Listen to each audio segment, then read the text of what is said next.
Good morning all of you. सार्थक पहल बदलाव हमसे है में पुनः एक बार आप लोगों का स्वागत है। और सार्थक पहल के माध्यम से हम पढ़ने वाले हैं आज राजपूत वंश या राजपूत इतिहास, और इसके अंतर्गत पढ़ेंगे हम जैजाक भुक्ति। जैजाक भुक्ति की चंदेल। कल जो हमने टेस्ट लिया था उसमें एक क्वेश्चन पूछा गया था, गुणवाना की रानी दुर्गावती का संबंध किस वंश से था? किस वंश से? तो किस वंश से है? चंदेल वंश से। क्या नाम था उनके पिताजी का? कीरत सिंह, है ना? कीरत सिंह ये अंतिम अंत के महाराजा हैं, जिनका इतिहास में उतना बड़ा नाम तो है नहीं, लेकिन हम इसे डिटेल में पढ़ेंगे। जैजाक भुक्ति के चंदेल। राजपूतों की उत्पत्ति पढ़ा अपन ने। राजपूतों की उत्पत्ति में हवन कुंड वाली भी बात की थी, अग्नि कुंड वाली, और अग्नि कुंड से 4 राजवंशों की उत्पत्ति हुई है। उसमें से 4 कौन कौन से हैं? परमार, प्रतिहार, चालुक्य और चौहान। तो उसमें तो इनका उल्लेख नहीं है, चंदेलों का उल्लेख नहीं है। इसलिए नहीं है क्योंकि ये पहले स्वतंत्र शासक नहीं, पहले ये स्वतंत्र, शुरुआत में स्वतंत्र शासक नहीं थे। तो प्रश्न उठता है कि चंदेल कौन थे? चंदेल कौन थे? तो कौन थे चंदेल? कोई बता सकता है क्या आप लोगों में से? कौन थे? प्रतिहारों के सामंत। बहुत बढ़िया। गुर्जर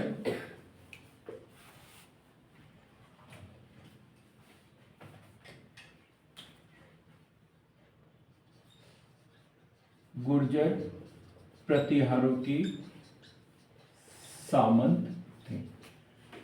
गुर्जर प्रतिहारों के सामंत थे। बुंदेलखंड के, और विशेष रूप से कहां के? बुंदेलखंड के अंतर्गत कौन सा क्षेत्र आता है? अभी रीवा सतना तो नहीं आना चाहिए, तो बघेलखंड है। पूर्वी क्षेत्र, दक्षिण पूर्वी क्षेत्र मध्य प्रदेश। दक्षिण पूर्वी क्यों आएगा? उत्तर पूर्वी आएगा। उत्तर पूर्वी आएगा। इसमें खजुराहो, मुख्य रूप से क्या? खजुराहो, छतरपुर, शिवपुरी, उत्तर प्रदेश का ललितपुर, झांसी, ये वाला जो क्षेत्र कहलाता है, ये क्या कहलाता है? बुंदेलखंड। ये क्या कहलाता है? बुंदेलखंड। तो ये बुंदेलखंड क्षेत्र में उदय हुआ इनका। बुंदेलखंड क्षेत्र में उदय। और राजधानी क्या थी इनकी? राजधानी खजुराहो। क्या बोलते थे? खजूर वाहक, खजुराहो। बाद में महोबा, कालिंजर, ये सब इनकी राजधानी रहे, लेकिन मुख्य राजधानी कौन सी इनकी? प्रारंभिक खजुराहो। खजुराहो। स्थापना किसने की थी? स्थापना ये भी महत्वपूर्ण क्वेश्चन है। स्थापना किसने? जैजाक ने की थी, है ना? इसलिए जैजाक भुक्ति के चंदेल कहते हैं, लेकिन नहीं। हाँ, तो पहले संस्थापक भी तो पढ़ना पड़ेगा। संस्थापक है इसके नन्नुक। संस्थापक कौन है? नन्नुक। ये नाम हमें याद करना होता है, नन्नुक। इसके द्वारा स्थापना की गई थी। और राजधानी खजुराहो। किस शताब्दी में की गई थी? तो 9वीं शताब्दी के लगभग इसका शासन। 9वीं शताब्दी के लगभग में, लगभग 881 ईस्वी। 881 ईस्वी, 881 मतलब 9वीं शताब्दी। 9वीं शताब्दी। अब हम जानकारी के प्रारंभिक स्रोत देखते हैं। प्रारंभिक स्रोत देखो, जानकारी के स्रोत तो ढेर सारे हम बीच बीच में पढ़ेंगे, लेकिन कुछ महत्वपूर्ण बातें हम यहाँ पर पहले ही नोट कर लेते, ताकि मेंस का क्वेश्चन कहीं बनता है तो उसका उत्तर हम अच्छे से लिख सकें।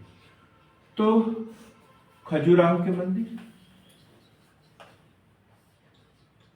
खजुराहो के मंदिर, ये क्वेश्चन तो बहुत ही महत्वपूर्ण है।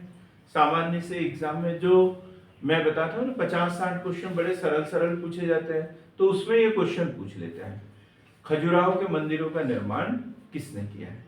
इस बार भी आया था ये। इस बार भी आया था, आ गया था, और कई लोगों ने गलत भी किया होगा, ऐसा नहीं है। क्यों? क्योंकि हमने पढ़ लिया कि महाबलीपुरम के रथ मंदिरों का निर्माण किसने किया, एलोरा के कैलाश मंदिर का निर्माण किसने किया, कांची के कैलाश मंदिर का निर्माण किसने किया। तो ये सब के उत्तर हमारे दिमाग में क्लिक करते रहते हैं और वह कंफ्यूज कर देते हैं कि किसने किया है। तो हम इसको सीधा देखेंगे मध्य प्रदेश में। और मध्य प्रदेश में ना तो कृष्ण प्रथम का शासन था, ना ही नरसिंह वर्मन प्रथम द्वितीय का शासन था, तो ये लोग तो मध्य प्रदेश में आ ही नहीं सकते। तो किसने किया? चंदेल वंश। चंदेल वंश खजुराहो के मध्य, ये लगभग 950 से 1050 ईस्वी के बीच में, अभी लिखना नहीं है, इसको अलग से लिखेंगे हम। 950 से 1050 ईस्वी के लगभग में इन मंदिरों का निर्माण हुआ और छुपे हुए थे, छुपे हुए थे। 1818 में इनकी खोज की गई, खोज की गई, अनुसंधान नहीं किया, खोज की गई, क्योंकि छुपे हुए थे तो इसको ढूंढा गया है, एक अंग्रेज ने इसको ढूंढा गया है, उसको डिटेल में पढ़ेंगे अपन। और उससे ढेर सारी जानकारी विभिन्न धर्मों के, जैन धर्म से संबंधित है, शिव जी के मंदिर है यहाँ पर, विष्णु जी के मंदिर है, लक्ष्मण मंदिर जिसे कहते हैं, तो ये विभिन्न धर्मों से संबंधित मंदिर यहाँ पर है, तो उस तत्कालीन स्थिति की जानकारी मिलती है। एक है छतरपुर, छतरपुर स्थित खजुराहो अभिलेख, खजुराहो अभिलेख, छतरपुर स्थित खजुराहो अभिलेख। इससे विक्रम संवत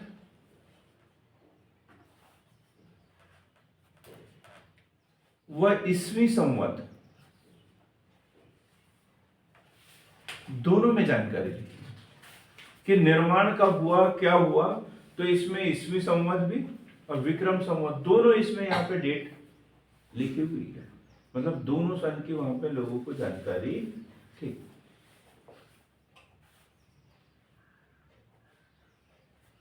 दूसरा है नन्योरा, नन्योरा संवत, ये भी कुछ इस तरीके से मिलता है, नन्योरा संवत।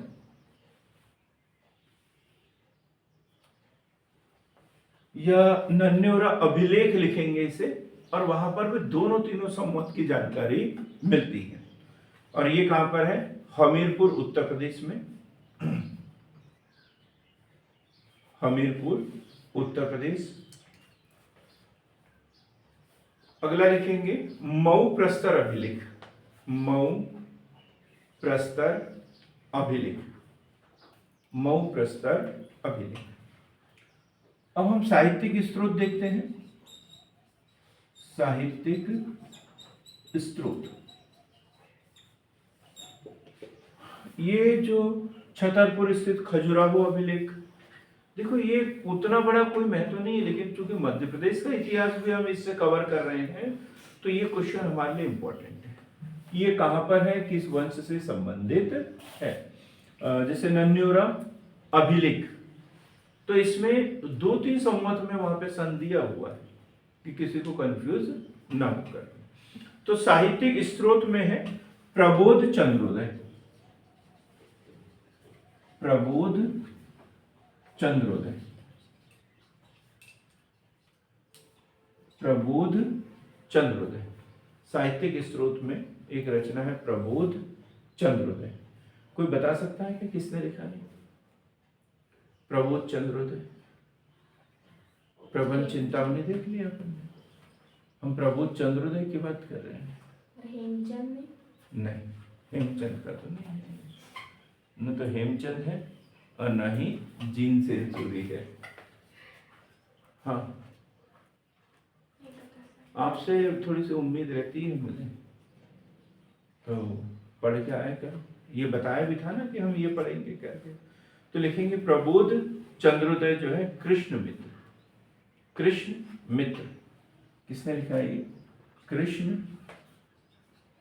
मित्र।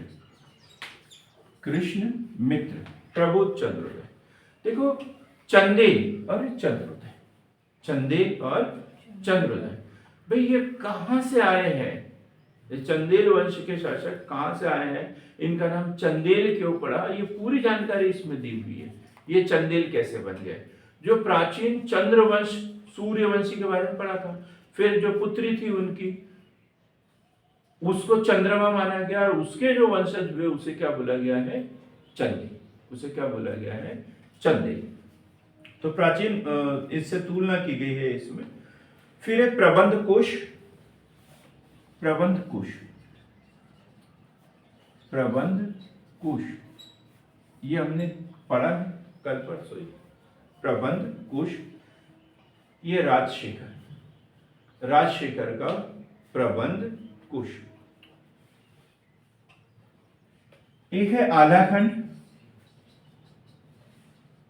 आलाखंड ये बताएंगे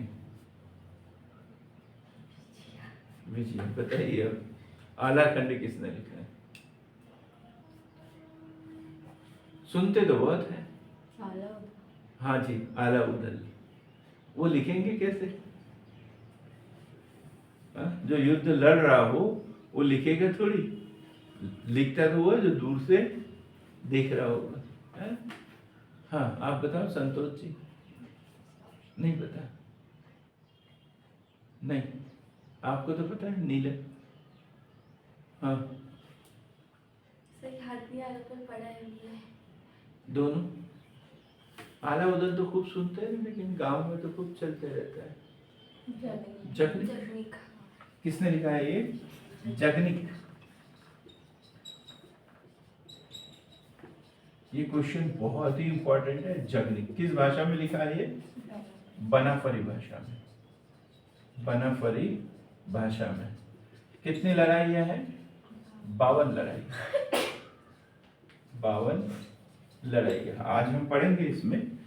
परमार्दी देव के ये 2 सेनापति थे और किससे लड़े थे? पृथ्वीराज चौहान से। पृथ्वीराज तृतीय जिसे राज पिथौरा कहते हैं, राय पिथौरा कहते हैं, उनसे इनकी लड़ाई हुई थी। महोबा के अधीन ये सेनापति हुआ करते, महोबा के थे, है ना। और दोनों की उसमें वीरता की गाथाएं जो है वो मिलते हैं। लेकिन ये क्या है, थोड़ा सा अतिशयोक्तिपूर्ण है। क्या होता है अतिशयोक्ति? बड़ा चढ़ाकर बोला गया। चलो हिंदी का ज्ञान तो है। बड़ा चढ़ाकर बोला गया है। अतिशयोक्ति एक अलंकार होता है। अब एक ऐसे ही है पृथ्वीराज रासो। पृथ्वीराज रासो, परिमल रासो। ये तो कल पढ़ा था अपन ने। किसने लिखा है? चंद बरदाई। चंद बरदाई, चंद बरदाई। तो पृथ्वीराज रासो, पृथ्वीराज परमार्दी देव वाली कहानी। एक है पृथ्वीराज विजय, इसमें भी मिलता है। हमीर महाकाव्य, इसमें भी जानकारी मिलती है। ये कल हम पढ़ चुके हैं इसके।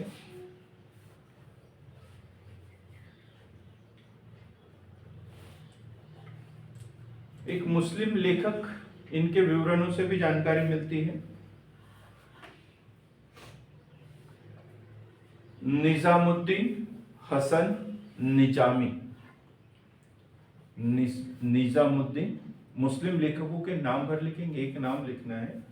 निजामुद्दीन हसन निजामी।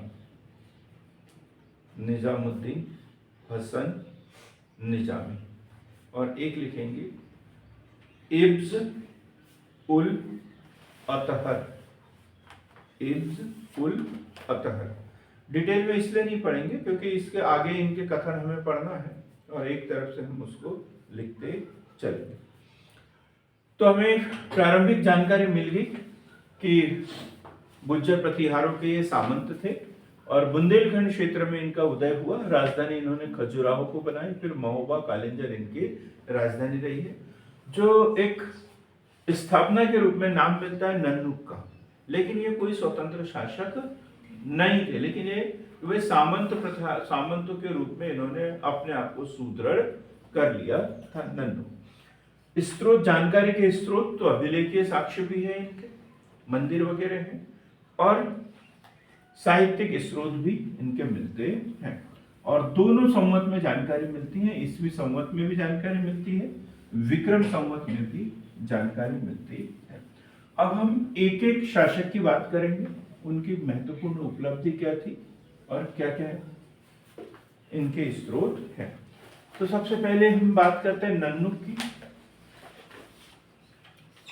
और उसके बाद में बात करेंगे हम जैजाक। जय शक्ति भी इसे बोला जाता है, जैजाक, जय शक्ति। आदि नामों से जयसिंह आदि नामों से इनका उल्लेख मिलेगा, और इसके द्वारा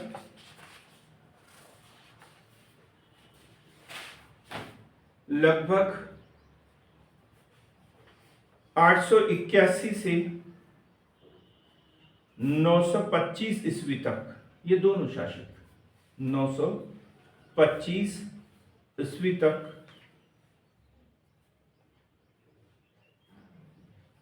925 नहीं 900 ईस्वी करना, 900 ईस्वी तक इन्होंने शासन किया। और जयसिंह को जयजाक के नाम से जाना जाता था, जयसिंह को जयजाक के नाम से जाना जाता था, और इसलिए ये वंश क्या कहलाया, जयजाक भुक्ति के चंदे। मतलब ये ऐसा वंश है जो स्थान के कारण नहीं, एक व्यक्ति के नाम से जाना जाता है। जयसिंह को लोग बाग उस समय क्या बोलते थे, जयजाक, और इसलिए इसे क्या नाम दे दिया गया, जयजाक भुक्ति के चंदे। महत्वपूर्ण शासकों में हम पढ़ेंगे हर्षवर्धन भी नहीं बोला मैंने, श्री हर्ष भी नहीं बोला। हर्ष नाम के 3-4 शासक हम पढ़ेंगे। हर्षवर्धन पढ़ लिया अपन ने। अब हम पढ़ रहे हर्षवर्धन का शासनकाल 606 से 647 ईस्वी तक। ठीक। श्री हर्ष हम कश्मीर में पढ़ेंगे, और ये हर्ष चंदेल है। ये हर्ष कौन है, चंदेल, जो कि खजुराहो के शासक थे। इनका शासनकाल है 900 से 925 ईस्वी, 900 से 925 ईस्वी तक। परम भट्टारक की उपाधि धारण की, परम भट्टारक की उपाधि धारण की। अब बताएं जरा किस धर्म का अनुयायी होगा ये, अब बता। परम भट्टारक की इन्होंने उपाधि धारण किया, तो किस धर्म का अनुयायी रहा होगा ये, वैष्णव धर्म का अनुयायी था। ये शासक जो अक्सर जो है वो वैष्णव धर्म के ही अनुयायी थे।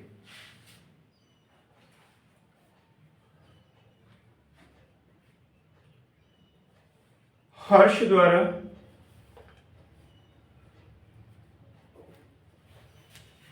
प्रतिहारों के अधीन रहते हुए धीरे धीरे अपनी शक्ति का विस्तार किया।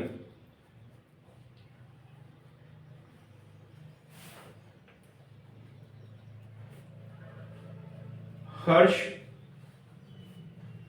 एक शक्तिशाली शासक,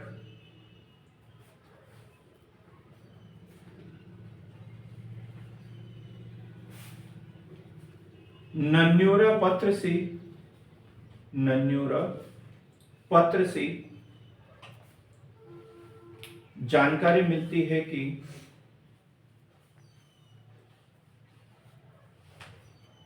हर्ष की भयानक सेना ने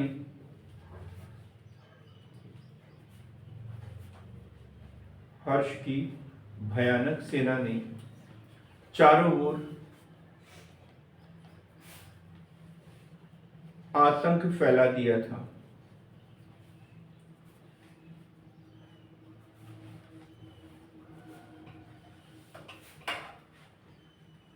ये नन्योरा अभिलेख क्लियर हो गया एकदम? किससे संबंधित है?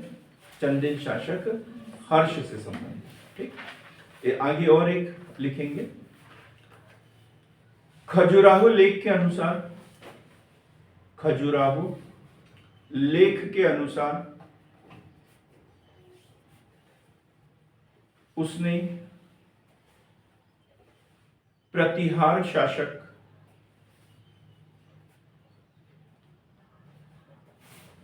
महिपाल को पुनः कन्नौज की गद्दी पर बैठाला था। हमने क्या पढ़ा?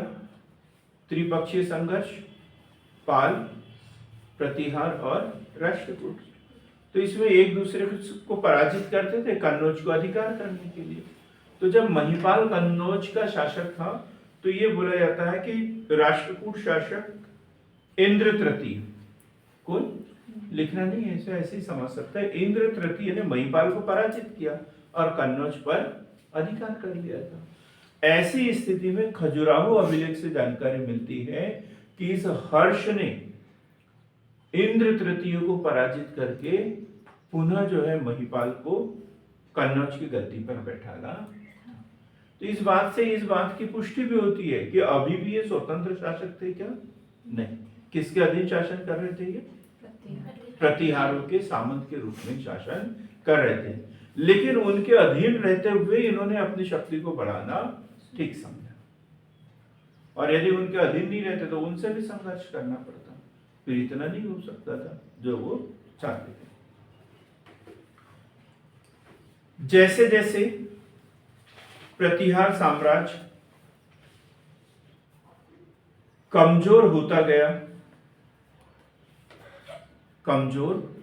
गया, चंदेल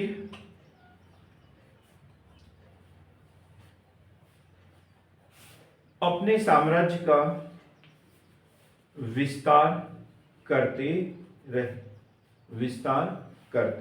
रहे। तो देखो दो जानकारी मिली अपने को, एक नन्नौरा अभिलेख या पत्र जिसे बोलेंगे, और दूसरा खजुराहो लेख। दोनों से हमें ये जानकारी मिली है। एक और विशेष, उस समय की जो मध्य प्रदेश के पूर्वी भाग में जो शक्तियां थी, जैसे लक्ष्मीकर्ण वगैरह नाम पढ़ेंगे अपन, आपने पढ़ा होगा लक्ष्मीकर्ण किस वंश का शासक था? गांगेय देव का नाम सुना होगा, कलचुरी शासक है। तो उस समय और पूर्व की ओर जाते हैं हम, रीवा साइड में, बघेलखंड साइड में, या उत्तर भारत की ओर जाते हैं, तो उस समय का एक और शक्तिशाली शासक था, वंश था, और वो है कलचुरी। अब क्या किया जाए? लड़ा जाए इनसे? नहीं। चंद्रगुप्त द्वितीय, इन लोगों ने कौन सी नीति अपनाई थी? वैवाहिक संबंधों की नीति, ताकि अपने साम्राज्य का विस्तार किया जाए। तो दो राजवंश इनके समकालीन थे, एक तो उत्तर भारत में चौहान और पूर्वी भारत में कौन? कलचुरी। और ये दोनों शक्तियां उस समय महत्वपूर्ण थी। तो क्या किया जाए? अब एक से कर लेते हैं तो शक्ति डबल हो गई, और दूसरे से लड़ लेते हैं। यदि सबसे हमने वैवाहिक संबंध स्थापित कर लिए तो भी तो हमारा विकास नहीं होगा, तो भी नहीं हो सकता ना। विकास करने के लिए हमें एक को साथ में लेकर दूसरों को पराजित करना पड़ेगा, एक को साथ लेकर दूसरों को पराजित करना पड़ेगा। ये हो सकता है, ठीक। तो लिखेंगे इसमें। अब ये क्वेश्चन पूछ सकते हैं कि हर्ष के समय दो शक्तिशाली वंश कौन से थे? तो एक चौहान और दूसरा कलचुरी वंश।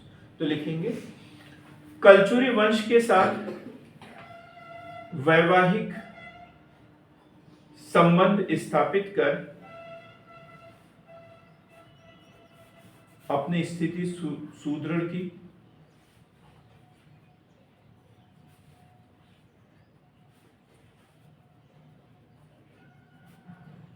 अपने वंश की कन्या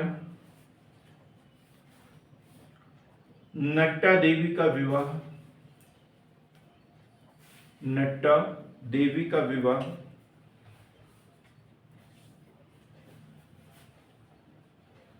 नट्टा देवी का विवाह कलचुरी नरेश कोक्कल के साथ कर दिया, कोक्कल के साथ कर दिया।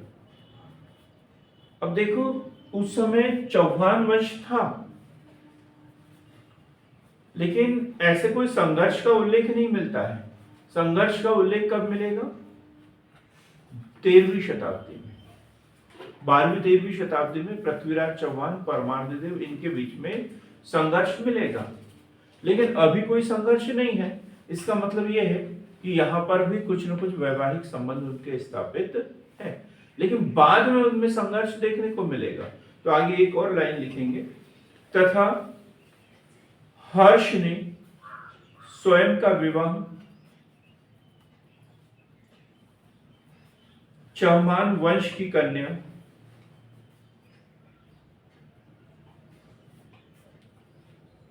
कंचुका के साथ किया, कंचुका के साथ किया। यह शासक भी वैष्णव धर्म का अनुयायी था, वैष्णव धर्म का अनुयायी था। अब हम यहां से पढ़ेंगे महत्वपूर्ण शासक, या जो धीरे धीरे अब क्या करेंगे। अब देखो इनसे इस वैवाहिक संबंध स्थापित कर लिए। जो महिपाल है, महिपाल किस वंश का शासक? गुज्जर प्रतिहार वंश का। अब उसको स्वयं में कन्नौज की गद्दी पर बैठा रहा है, तो अब बड़ा कौन हुआ?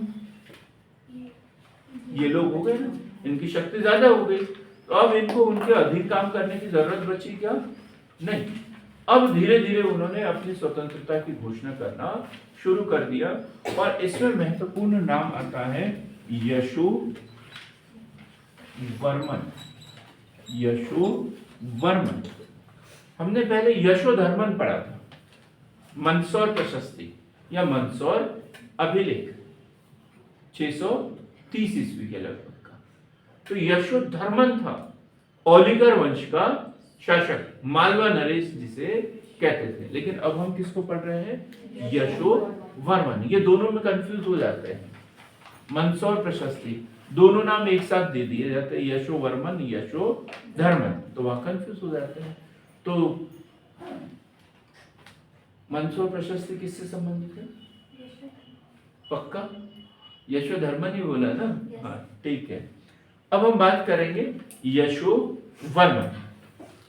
930 ईस्वी में ये 930 ईस्वी में गद्दी पर बैठा, 930 ईस्वी में गद्दी पर बैठा यशो वर्मन। एक साम्राज्यवादी शासक, साम्राज्यवादी शासक, मालवा, चेदी, मालवा, चेदी व मध्य कौशल पर आक्रमण कर साम्राज्य का विस्तार किया।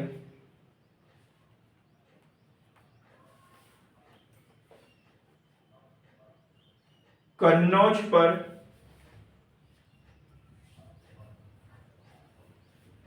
आक्रमण कर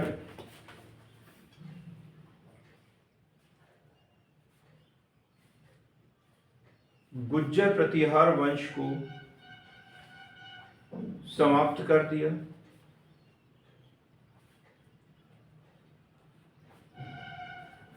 राष्ट्रकूटों से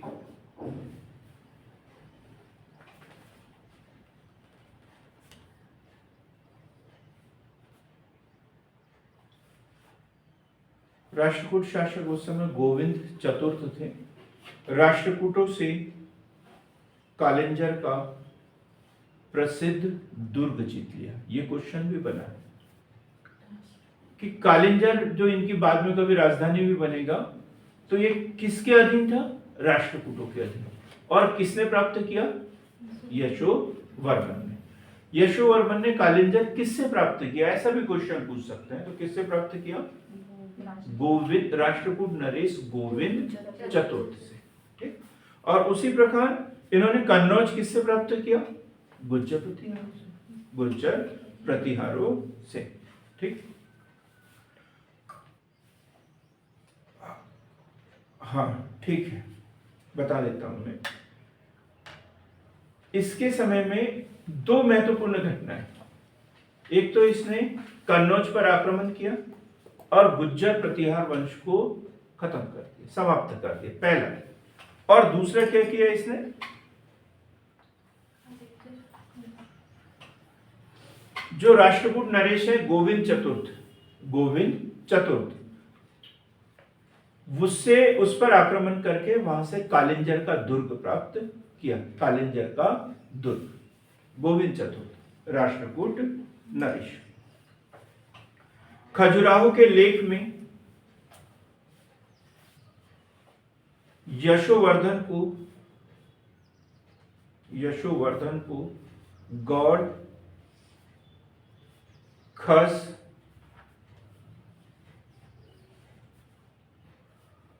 मालव, कश्मीर,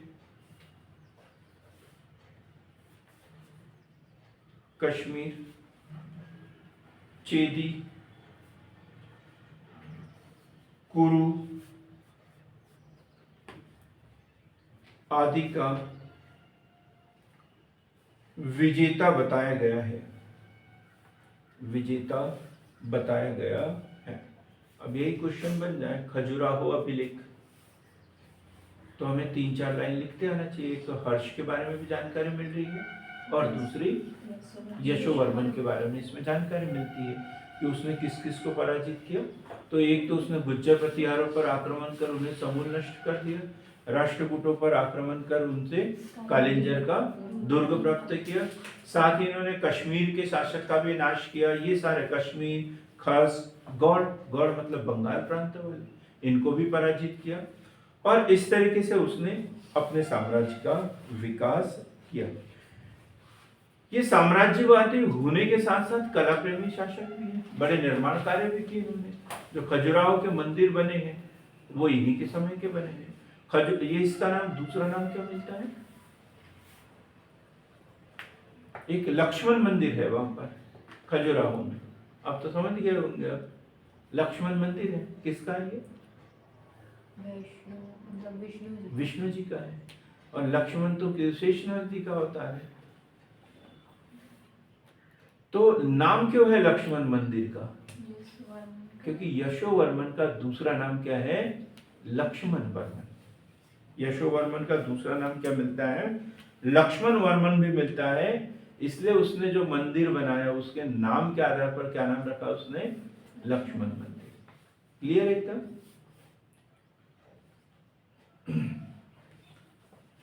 खजुराहो में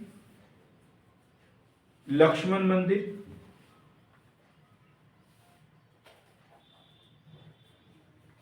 विष्णु मंदिर जिसे चतुर्भुज मंदिर कहते हैं, चतुर्भुज मंदिर,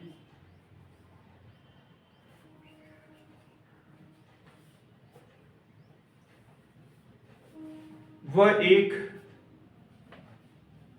विशाल जलाशय का निर्माण करवाया। विशाल जलाशय का निर्माण करवाया।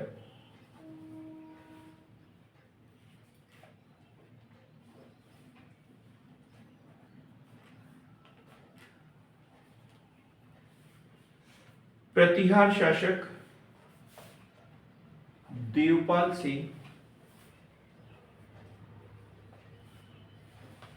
प्रतिहार शासक देवपाल से बैकुंठ की मूर्ति प्राप्त कर यहाँ स्थापित की।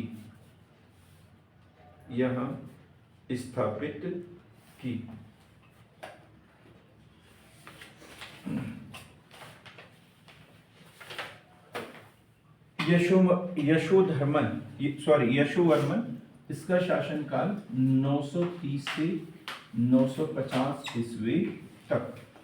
महत्वपूर्ण शासक वैष्णव धर्म का अनुयायी। तो हमने नन्नुक पढ़ा, जयजात पढ़ा, हर्ष, यशोवर्मन। इसके बाद में महत्वपूर्ण शासक हम पढ़ेंगे धंग। ये क्वेश्चन बनता है, खजुराहो में जो मंदिर बने सबसे अधिक मंदिर किसने बनाए? धंग ने बनाई है। शुरुआत किसके द्वारा की गई थी? यशोवर्मन के द्वारा। लेकिन जो चतुर्भुज मंदिर है, विष्णु मंदिर जो है, लक्ष्मण मंदिर जो है और बैकुंठ की जो मूर्ति स्थापित की है वो किसके द्वारा? यशोवर्मन। बैकुंठ की मूर्ति का क्वेश्चन बन सकता है। किससे प्राप्त की? देवपाल। गुज्जर प्रतिहार शासक देवपाल से प्राप्त की और वहां पर खजुराहो में स्थापित की। धंग की यदि हम बात करें 950 से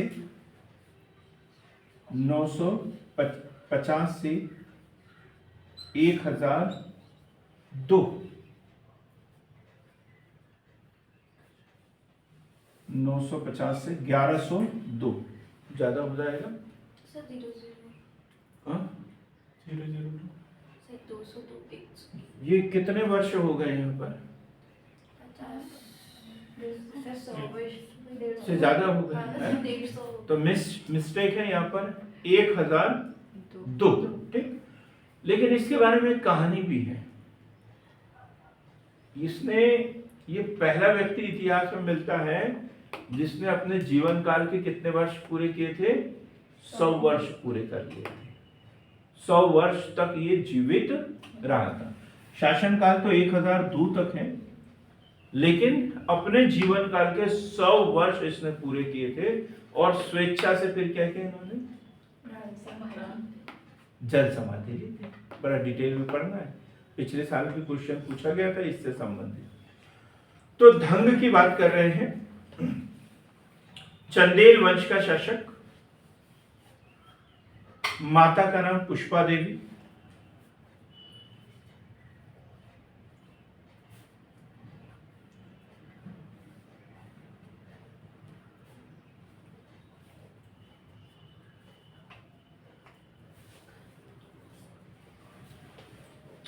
इस वंश का सबसे प्रसिद्ध शासक प्रतिहारों से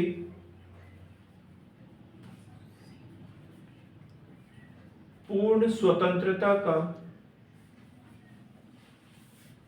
वास्तविक श्रेय इसी को दिया जाता है। इसी को दिया जाता है। दुधई पाषाण लेख। दुधई पाषाण लेख से इसकी जानकारी मिलती है। लिखेंगे जरा, दुधई पाषाण लेख से पता चलता है कि कृष्ण नामक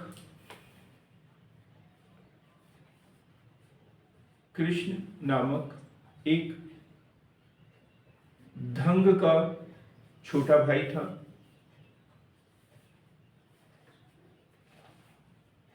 जो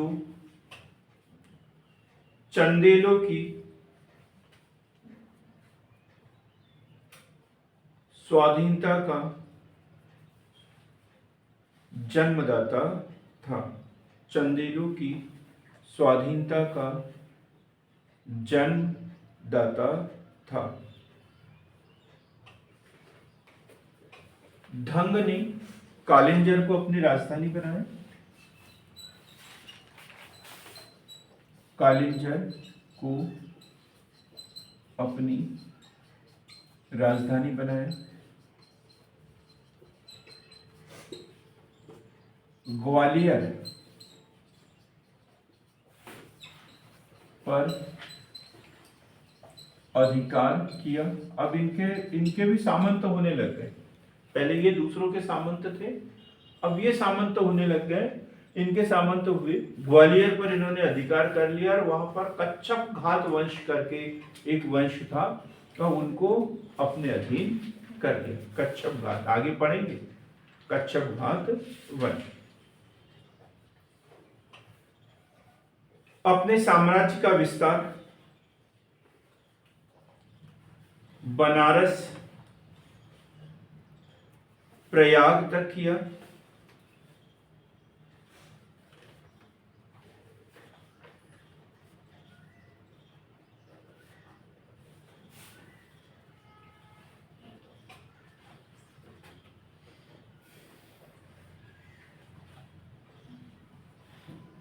अब देखो घटना किस समय की है।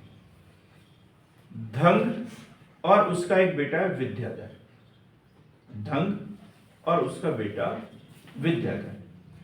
महमूद गजनवी के भारत पर आक्रमण शुरू हो गए थे, इसी समय शुरू हो गए थे। 1001 1002 में भी आक्रमण हुए। महमूद गजनवी, एक नाम मिलेगा सुबुक्तगी।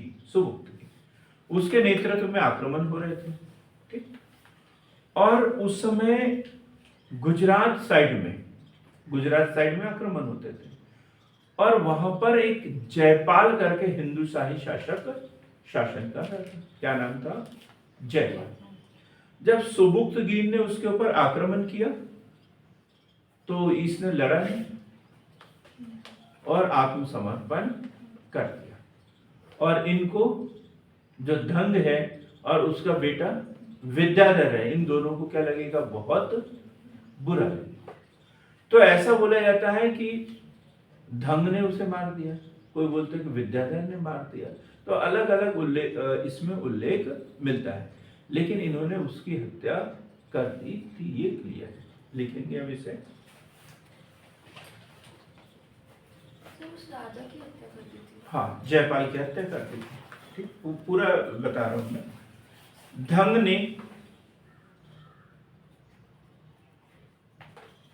धंग ने भटिंडा के शाही शासक जयपाल को सुबुक्तगीन के विरुद्ध सैनिक सहायता भेजी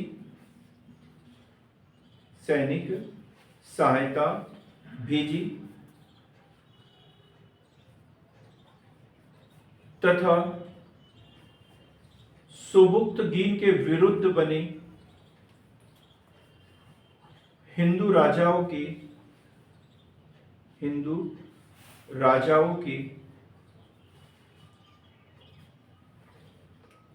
संघ में सम्मिलित हुआ।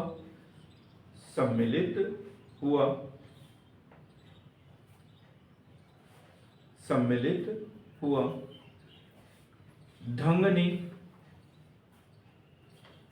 ब्राह्मणों को भूमि दान में दी व उन्हें उच्च पदों पर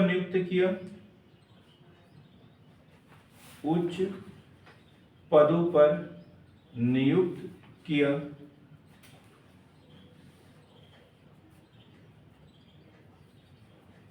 धंग एक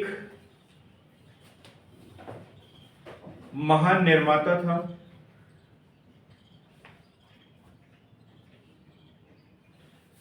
महान निर्माता था जिसने खजुराहो में जिननाथ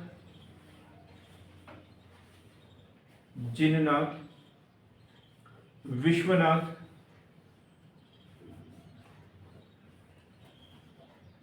बैद्यनाथ आदि मंदिरों का निर्माण किया। आदि मंदिरों का निर्माण किया।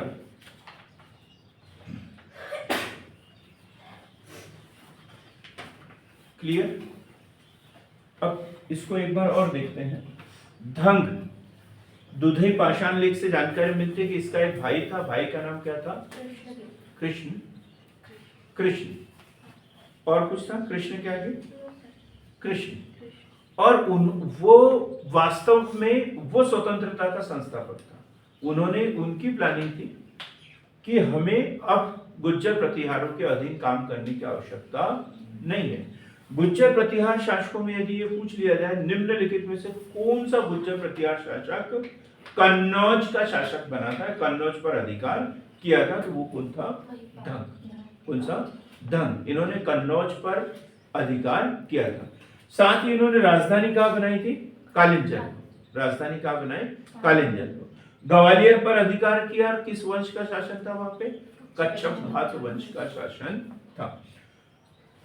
जो सुबुक्तगीन जो उधर से आक्रमण कर रहा था भारत के ऊपर, तो उससे निपटने के लिए इन्होंने एक संघ बनाया और जयपाल जो वहां का शासक था उसके लिए यहां से सैनिक सहायता भी भेजी थी। आगे हम देखेंगे कि क्या हुआ, लेकिन अभी तो इसने सैनिक सहायता भेजी थी और उनके विरुद्ध एक संगठन बनाया था। एक संगठन बनाया था। क्लियर? एकदम एक संगठन बनाया था।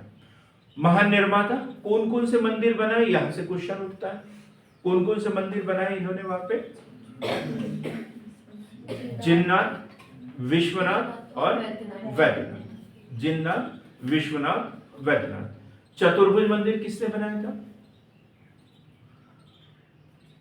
हाँ, पीछे वाले पूछा ना, चतुर्भुज मंदिर भी तो बना है वहां पर। हाँ हाँ, तो यशोवर्मन ने बनाया था। तो ये थोड़ा सा अंतर याद रखना है, क्योंकि क्वेश्चन सरल से पूछे जाएंगे, इतनी बड़ी कहानी नहीं पूछेंगे प्री में। सरल क्वेश्चन पूछते हैं, लेकिन वहां पे भी हमसे गलती हो जाती है। जैसे ये जिननाथ मंदिर, विश्वनाथ मंदिर, ये किसने बनाए? धंग ने बनाए। अब लिखेंगे इसके बाद में जो शासक है,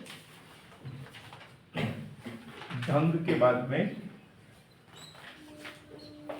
गंग, ये इस तरीके से, या कहीं कहीं गंड, ये इस तरीके से भी लिखा हुआ मिलेगा।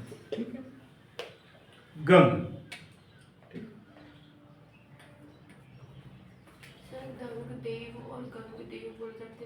गांगे देव वो अलग है, वो अलग है। वो कलचुरी शासक वो अलग है। ठीक है, हम ये पढ़ेंगे। गंगदेव अलग है, ये धंग का पुत्र गंड, यही लिखे इसे। 1008 ईस्वी में 1008 ईस्वी में इसने भी महमूद गजनवी के विरुद्ध, महमूद गजनवी के विरुद्ध बने संघ में शामिल हुआ। संघ में शामिल हुआ।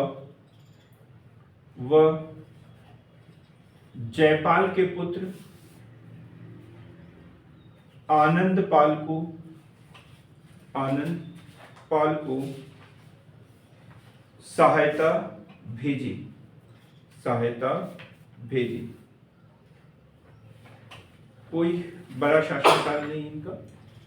और महत्वपूर्ण शासकों में हमने एक यशोवर्मन, फिर धंग, और धंग के बाद में एक बड़ा नाम हम पढ़ेंगे विद्याधर। विद्याधर 1019 से 1029 तक शासन इनका। विद्याधर महत्वपूर्ण इसलिए क्योंकि चंदेल वंश का सर्वाधिक शक्तिशाली शासक इन्हें स्वीकार किया जाता है। मुस्लिम लेखक इसे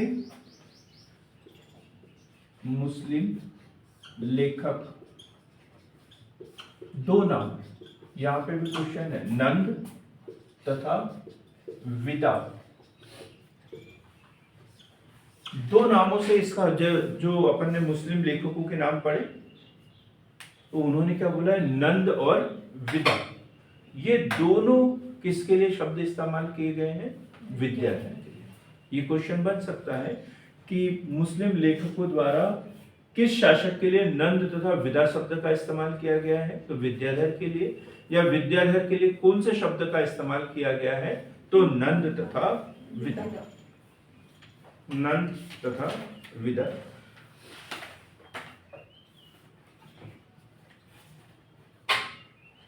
इब्न उल अतहर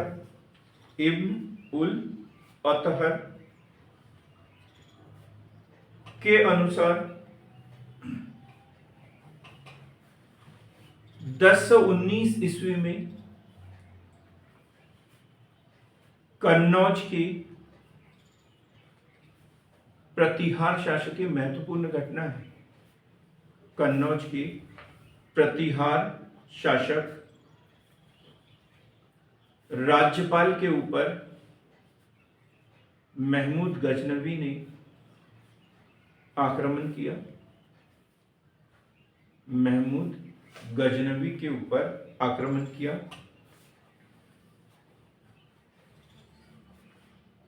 राज्यपाल ने डरकर बिना युद्ध के ही आत्मसमर्पण कर दिया।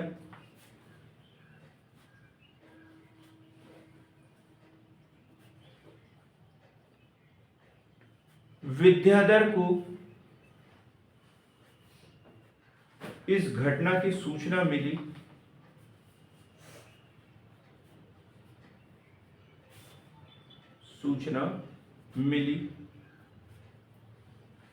तो क्रोधित हुआ और उसे दंडित करने का निर्णय लिया।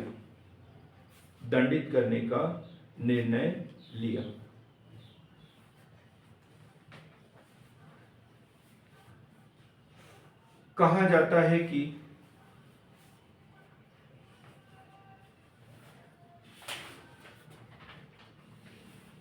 विद्याधर ने स्वयं ही उसकी हत्या कर दी थी।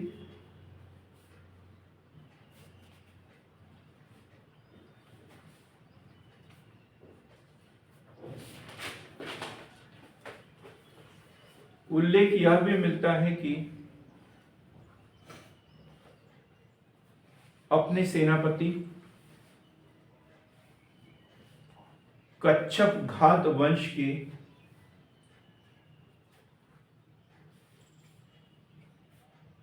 अर्जुन ने राज्यपाल को मार दिया था।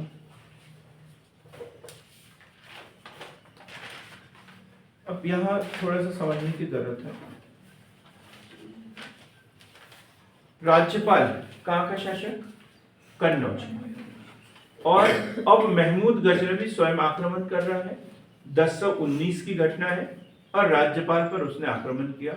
हमने पहले से पढ़ा कि इन्होंने क्या किया था, जो चंदेल वंश है इन्होंने एक संघ बनाया था और हर राजा, चाहे विद्याधर हो तो भी सहयोग कर रहा है, धंग है वो भी सहयोग कर रहा है, गंग है वो भी उसमें सहयोग कर रहा है। तो इन्होंने लड़ना चाहिए था, लेकिन इन्होंने क्या किया, आत्मसमर्पण कर दिया। तो इनको बुरा लगा और बुरा लगने के कारण इन्होंने उसे दंडित करने का निर्णय किया। तो तरह तरह के अनुमान लगाए जाते हैं, तरह तरह के अनुमान। कहीं तो ये भी बोला जाता है कि इनके पिता जो गंग थे उन्होंने ही उनकी हत्या कर दी थी। दूसरा ये बोला जाता है कि गंग जब शासन करते थे तब जो है इन्होंने, क्योंकि 1019 की घटना है, 1019 में ये शासक बना, तो ये पता नहीं चल रहा कि उसके पिताजी शासक थे या ये शासक थे। तो कभी बोला जाता है गंग जब शासन करते थे तब विद्याधर जो है वो, तभी विद्याधर ने उसकी हत्या कर दी थी। तो कहीं ये उल्लेख मिलता है कि विद्याधर शासक बन गया था और उसने अपने सेनापति कच्छप घात वंश के एक सामंत थे अर्जुन, और अर्जुन के हाथों जो है वो राज्यपाल की हत्या करवा दी थी। लेकिन कुल मिलाकर उसकी हत्या कर दी थी। ये क्वेश्चन पूछ लिया जाता है कि जब महमूद गजनवी का 1019 ईस्वी में कन्नौज पर आक्रमण हुआ तब वहां का शासक कौन था? तो कौन था? राज्यपाल। और चंदेल वंश का शासक कौन था उस समय? विद्याधर। विद्याधर, और उसने बिना लड़े अधीनता स्वीकार कर ली, इसलिए इन्होंने उसे दंडित करने का निर्णय लिया था और बाद में उसकी हत्या भी कर दी थी। आगे लिखेंगे, राज्यपाल की हत्या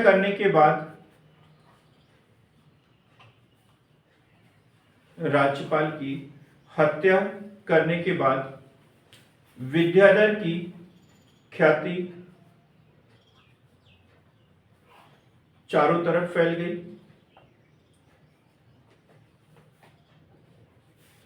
और यह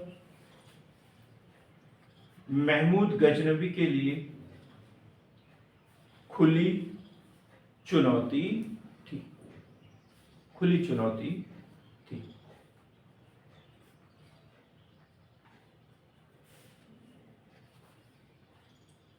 अब उस समय, यदि उसी समय की बात करें तो अन्य शासकों की बात करें तो मालवा में या धारा नगरी में एक शासक था भोज परमार, जिसे हम पढ़ेंगे, इसी समय का शासक है भोज परमार।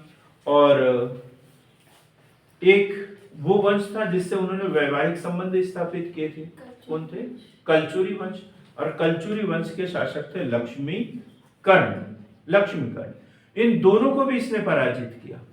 और अब एक तरीके से उस समय भारत का सबसे बड़ा शासक यदि कोई था तो कौन है? विद्याधर। एक तो मुस्लिम आक्रमण का उसने विरोध किया, महमूद गजनवी को खुली चुनौती दे दी, जो अधीनस्थ शक्तियां थी उनको पराजित कर दिया। तो अब महमूद गजनवी का आक्रमण किस पर होगा? किस पर होगा? विद्याधर पर।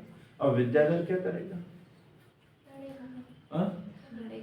लड़ेगा। लड़ना तो चाहिए, लेकिन समझदार व्यक्ति जो होता है वो ऐसा करता नहीं, वो परिस्थिति देख के निर्णय ले लेता है। अभी बिहार में नहीं देखा क्या चल रहा है? आप लोग पढ़ते ही नहीं है, टीवी देखते नहीं है, तो बिहार में देखो क्या चल रहा है अभी। अब जाके देख लो तो जरा बिहार में क्या चल रहा है। तो इसके लिए बिहार जाने की जरूरत नहीं, तो बिहार में ही जाओगे, कल क्लास हमारी खाली होगी, पता चला कहाँ गए सब, बिहार चले गए देखने। ठीक, आगे लिखेंगे, चंदेलों पर महमूद का प्रथम आक्रमण 1019-20 में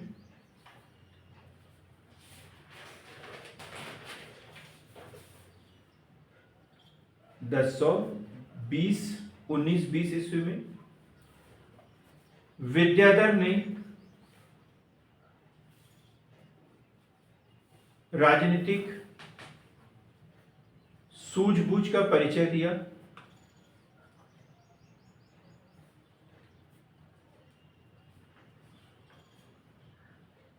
सूझबूझ का परिचय दिया और मुस्लिम लेखों के अनुसार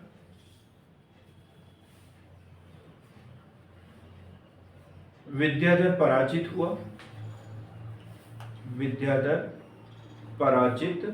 हुआ। मुस्लिम लेखों के अनुसार विद्याधर पराजित हुआ, लेकिन ऐसा जरूरी नहीं है। ऐसा बोला जाता है कि सेनाएं आमने सामने हुई। मुस्लिम लेखक तो ये बोलते हैं कि उसने विद्याधर को पराजित किया और खूब लूटपाट की वहां पर, लेकिन कुछ ऐसा बोला जाता है कि इनके बीच में कोई संधि हो गई, समझौता हो गया, लड़ना इसने उचित नहीं समझा, आपस में परस्पर मित्र बन गए थे। ये ढेर सारी बातें इसमें हैं, लेकिन दोनों की कभी भी लड़ाई नहीं। दोनों की मतलब कि युद्ध स्तर पे बहुत भीषण युद्ध हुआ, एक हारा और एक जीता हो, ऐसा कोई संघर्ष नहीं हुआ। आगे लिखेंगे,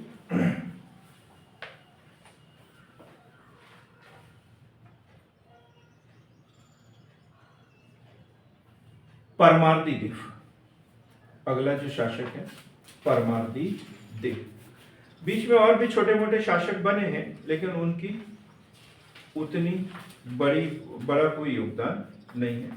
इसके बाद में जैसे विजयपाल शासक बना है, देववर्मन शासक बना है, ये सब शासक बने हैं, लेकिन जो महत्वपूर्ण शासक है वो है परमार्दी देव। परमार्दी देव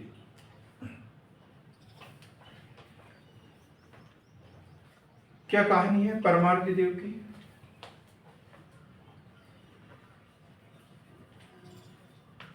किसी को पता है क्या थोड़ा बहुत? परमार्दी देव, हाँ, आला उदल, आला उदल, आला उदल की कहानी है, बहुत बढ़िया। कौन थे आला उदल?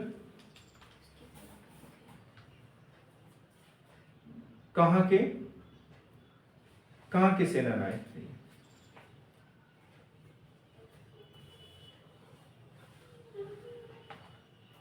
महोबा के।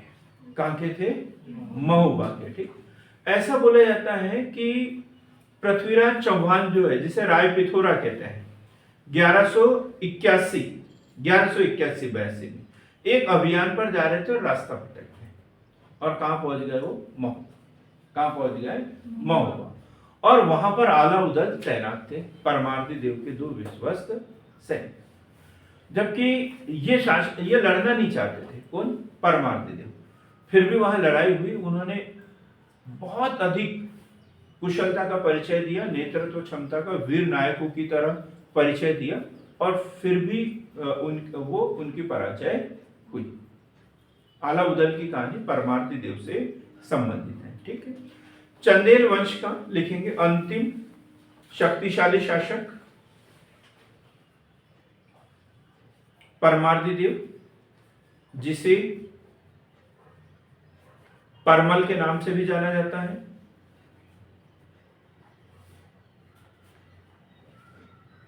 जिनकी उपाधि दशाण अधिपति थी।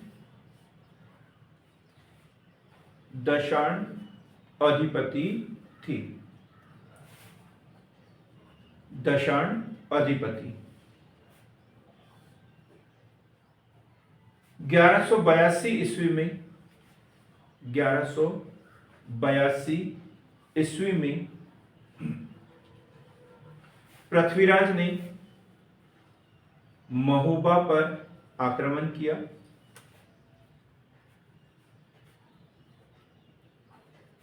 महोबा पर आक्रमण किया। उनके वीर सेनापति आला उदल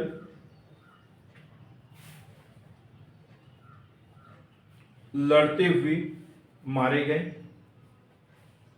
लड़ते हुए मारे गए। लड़ते हुए मारे गए। 1203 ईस्वी में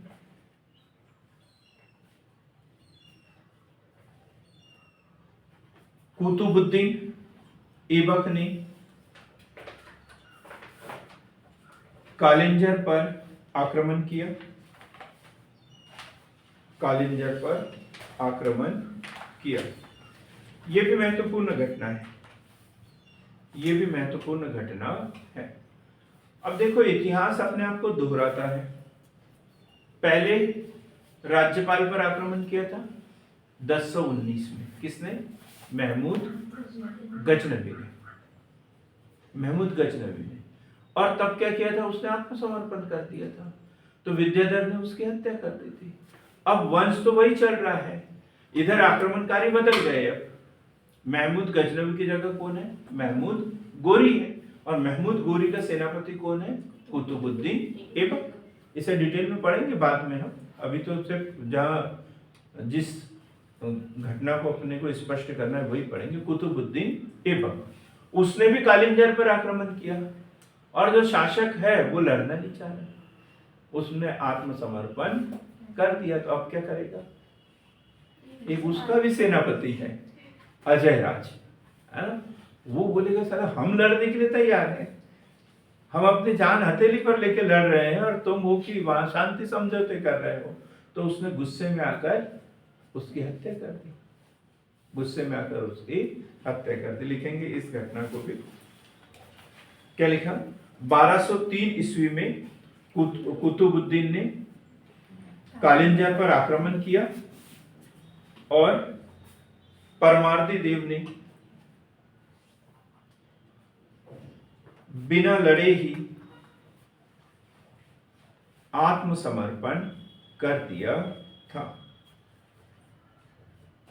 फरिश्ता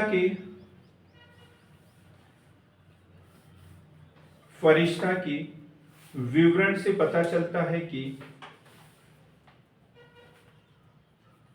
परमार्दी देव के मंत्री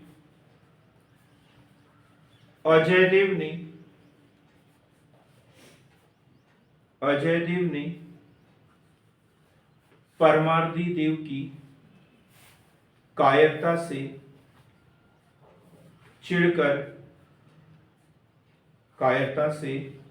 चिढ़कर ही उसकी हत्या कर दी थी, उसकी हत्या कर दी थी।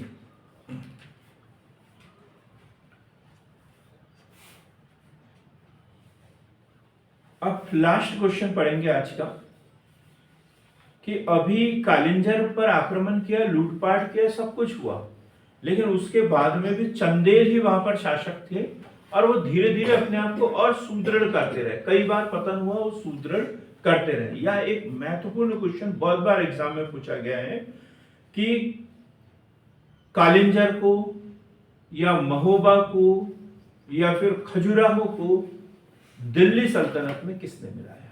यह महत्वपूर्ण क्वेश्चन बनता है, कब और किसने दिल्ली सल्तनत में शामिल किया था। जैसे कुतुबुद्दीन ऐबक ने कब आक्रमण किया, ये पढ़ लिया अपन ने, और पृथ्वीराज चौहान ने कब आक्रमण किया, 1182 में किया। हमने ये भी पढ़ा कि महमूद गजनवी ने कब आक्रमण किया, 1119-20 दो आक्रमण हुए थे, एक तो कन्नौज पर हुआ था और दूसरा चंदेल वंश पे आक्रमण किया था 1119-20 में। 1119 में तो कन्नौज पर किया था, और वो मारा, उसकी हत्या कर दी थी राज्यपाल के। और उसके बाद में किसके ऊपर आक्रमण किया था, कालिंजर पर आक्रमण किया था, जहां पर चंदेल वंश शासन करते। एक के बाद एक घटना हमें थोड़ी सी नोट करना होता है। और अंतिम जो अभियान है 1305 ईस्वी में दिल्ली सल्तनत के अलाउद्दीन खिलजी ने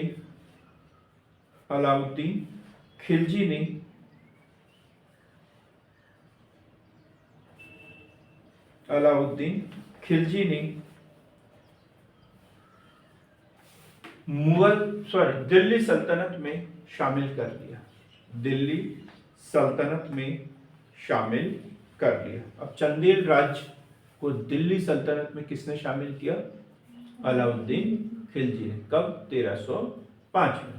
चूंकि हमने याद किया होता है कुतुबुद्दीन ऐबक, तो कुतुबुद्दीन ऐबक का यदि हम याद रखते हैं फिर गलत उत्तर हो जाता है। उसने तो आक्रमण किया, लूटमार किया और चला गया, क्योंकि उसके समय की घटना कब की है, कुतुबुद्दीन ऐबक वाली 1203 की। तब तो वो दिल्ली का सुल्तान भी नहीं बना था, तब वो कौन था, महमूद गोरी का सेनापति था। सिर्फ आक्रमण करना उसका उद्देश्य था, आक्रमण करता था, धन लूटता था और वापस चले जाते थे। लेकिन जब 1206 ईस्वी में महमूद गोरी की हत्या होगी तब जाके कुतुबुद्दीन ऐबक जो है यहाँ पर शासन करने के बारे में सोचेगा। ठीक, तो किसने कब मिलाया? 1305 ईस्वी में अलाउद्दीन खिलजी के द्वारा। थोड़ा टफ हो गया, तो इसके ऊपर हम कल और चर्चा करेंगे। तब तक के लिए धन्यवाद।